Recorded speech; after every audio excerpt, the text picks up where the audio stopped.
సమిక Jubilee Hills division BRS కార్యకర్తల సమావేశంలో కేటీఆర్ మాట్లాడుతున్నారు. లైవ్ చూద్దాం. ప్రభుత్వానికి ఇట్లాంటి నియంత్రణతో పోగొడబోతున్న ప్రభుత్వానికి, పేదవాళ్ళు అంటే సోయి లేకుండా వ్యవహారం చేస్తున్న ప్రభుత్వానికి ఖచ్చితంగా బుద్ధి చెప్పాలి. నేనేదో ఓట్ల కోసం మాట్లాడతలేదు. నేను ఒక మాట మాత్రం ఖచ్చితంగా మీకు చెప్తున్నా, యాద పెట్టుకోండి. ఈ హైడ్రాకు ఈ ప్రభుత్వానికి నీతి ఉంటే పెద్దవాడు పేదవాళ్ళు అనే తేడా లేకుండా పనిచేస్తామనే ఆలోచన గిన్నె ఉంటే మరి ఒకటే తిరిగి పనిచేయాలి.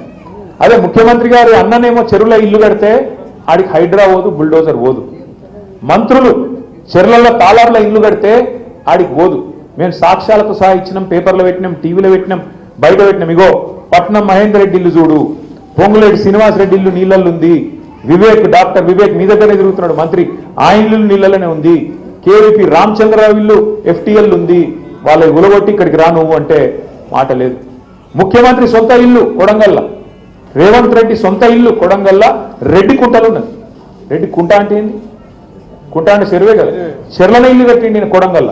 ఇక్కడికి వచ్చేమో పెద్ద పెద్ద మాటలు చెప్తాడు. వాళ్ళ అన్న దుర్గం చెరువులో కట్టిండి ఇక్కడ ఇల్లు, తాళాబులు ఉంది అది కూడా. ఆ ఇల్లుకు ముట్టరు, హైడ్రా పోదు. కానీ ఈజీగా దొరికేటోళ్ళు లేడు, గరీబోళ్ళు అడిగేటోడు లేడు, మిమ్మల్ని కాపాడేటోడు లేడు అన్నట్టు, మీకు ఆవాజ్ లేదన్నట్టు కొట్టేస్తాం. తోడు దెంగే కోన్ దేక్తే క్యా కర్తే క్యా కర్లేతే అన్నట్టుగా ఈరోజు వ్యవహారం ఉన్నది. దయచేసి నేను మిమ్మల్ని కోరుతున్నా, ఇవాళ ప్రభుత్వం కాంగ్రెస్ పార్టీ వాడు ఏమంటుండంటే మాకు ఓటేసి నీ ఏతో నీ కంటినే పొడిపించే కుట్ర చేస్తున్నాడు. మీరు కింద ఓటేస్తే కాంగ్రెస్ పార్టీకి పొరపాటున వాళ్ళు బెదిరిస్తేనో భయపడితేనో ఇది బంద్ అవుతుంది అది బంద్ అవుతుంది అని బెదిరితే మీ ఏతో మీ కన్నే ఓడ్చుకున్నట్టు అవుతుంది. మీ ఇల్లు కూలగొట్టుమని హైడ్రాకు మీరే లైసెన్స్ ఇచ్చినట్టు అవుతుంది. యాది పెట్టుకుని ఈ మాట. ఒకవేళ మీకు కనుక రేపటి రోజున మళ్ళా కేసీఆర్ రావాలి అంటే సురుకు పెట్టుడు కాంగ్రెస్ పార్టీకి ఇప్పటి నుంచే మొదలు పెట్టాలి. జూబ్లీహిల్స్ నుంచే మన జయత్రయాత్ర మొదలు కావాలి. జూబ్లీహిల్స్ నుంచే మన జయత్రయాత్ర మొదలు కావాలి. లేకపోతే ఈ కాంగ్రెస్ పార్టీ మామూలు పార్టీ కాదు. మీరు చూడండి, 100 రోజుల్లో అన్ని చేస్తామన్నారు. 6 गारंटी बोले, सब कुछ कर देता हूं बोले. क्या क्या बोले? आपका जो 2000 का वजीफा है जो केसीआर साहब ने बढ़ा के 200 से बढ़ा के 2000 करे, आपको हम दुगना कर देंगे, 4000 देता हूं बोले. 100 दिन में देता हूं बोले. दिए क्या किसी को 4000? किसी को मिला 4000? अरे 4000 కాదు ముసలోళ్ళ. ఇంకా రేవంత్ రెడ్డి సాబ్ ఇంకో మాట చెప్పిండు, కేసీఆర్ గారు ఒక ముసలమ్మకని ఇస్తున్నాడు, ముసలయ్యకని ఇస్తున్నాడు, నేను ఇద్దరికి ఇస్తా అన్నాడు. ఇంట్లో ముసలోనికి ఇచ్చి ముసలమ్మకి అయిపోతే అన్యాయం అవుతుంది, ఇద్దరికి ఇస్తా అన్నాడు. ఇంకొక అడుగు ముంగటేసా మహిళల ఓట్ల కోసం అత్తమ్మకు 4000, కోడలకు 2,500 ఇస్తా అన్నాడు. మరి అత్తమ్మకి వచ్చినాయా, కోడలకు వచ్చినాయా? ఇద్దరికి లేవు. నేను మొన్న సూర్యాపేట పోయినా, ఆడ ఒక మన నాయకుడు పెళ్లి అయితే, కొత్తగా పెళ్లి అయింది, పెళ్లికి పోలేదు. వాళ్ళ ఇంటికి చుట్టపు సుగ్గా రమ్మంటే చాయదాయితానికి రమ్మంటే పోయినా. పోతే ఆ లీడరు మనోడు చిన్నపిల్లవాడు, ఇక మా రాజ్ కుమార్ పటేల్ నాడు, ఆయన కూడా మొన్న పెళ్ళైంది. ఆడున్నాడు కార్పొరేటర్ యూసుఫ్ కూడా ఇక్కడ ఉండే పోయింది, ఇప్పుడే పోయింది. సో ఆ పిల్లవాడికి కూడా మొన్న పెళ్ళైంది. అట్లే సూర్యాపేటలో వాళ్ళ పెళ్ళి అయితే పోయినా. పోతే ఆ లీడర్ సాబ్ వాళ్ళ అమ్మని పిలిచిండు. వాళ్ళ అమ్మని పిలిచి అన్న మా అమ్మాని పరిచయం చేసి, నమస్తే అమ్మ బాగున్నారా, మరి కోడల పిల్ల ఎట్లుంది, బాగానే చూసుకుంటున్నావా అన్న. అరే ఏం కోడలు కూతురైనా అని ముక్కిరిసినట్టు మాట్లాడు. అరే ఇట్లా వాటి పెద్ద మనిషి ఏమైందని నేను అన్నా.